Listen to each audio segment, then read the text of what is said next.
आता ह्या फळ पिकाची छाटणी करताना 2-3 प्रकारच्या छाटण्या असतात.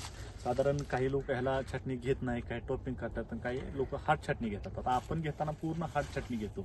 आता हार्ड छाटणी घेत असताना तुम्हाला खतांचं व्यवस्थापन खूप योग्य पद्धतीने करावं लागतं. ज्यावेळेस तुम्ही शेणखत कोणतं टाकता त्याच्यावरती पण फार डिपेंड आहे. तुम्ही शेणखत घ्यायला गेला तर तुम्ही मुक्त गोठ्यावरती घ्यायला गेला किंवा ढिगाऱ्यातलं घ्यायला गेला तर ह्याच्या दोन्ही खतांमध्ये पण फार मोठा फरक आहे.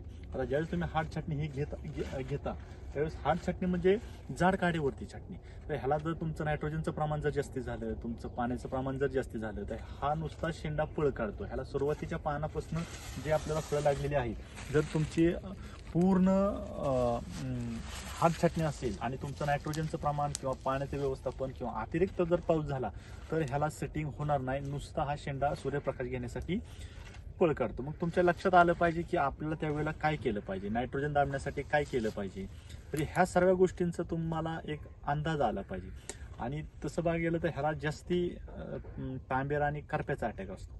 तुम्हाला म्हणजे तुम्ही पानावरती अभ्यास करा. पानावरती तुमचे मायक्रोन्यूट्रनचे वेळोवेळी स्प्रे केले पाहिजे.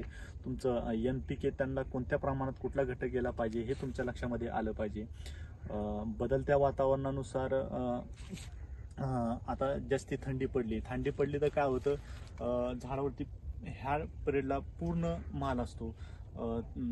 पोटॅश खूप हा जड असतो, त्याच्यामुळे हा झाडाच्या मुळीला उचलता जास्त येत नाही. त्याच्यामुळे पोटॅश वरती जाण्यासाठी तुम्ही त्या पोटॅश बरोबर कोणती खतं गेली पाहिजे त्यावेळेस आपला हा पोटॅश झाडावरती वरती जातो. तुमचे NPKचे जीवाणू असतील याच्यावरती तुम्हाला हे सुद्धा ह्या पिकाला दिलं गेलं पाहिजे.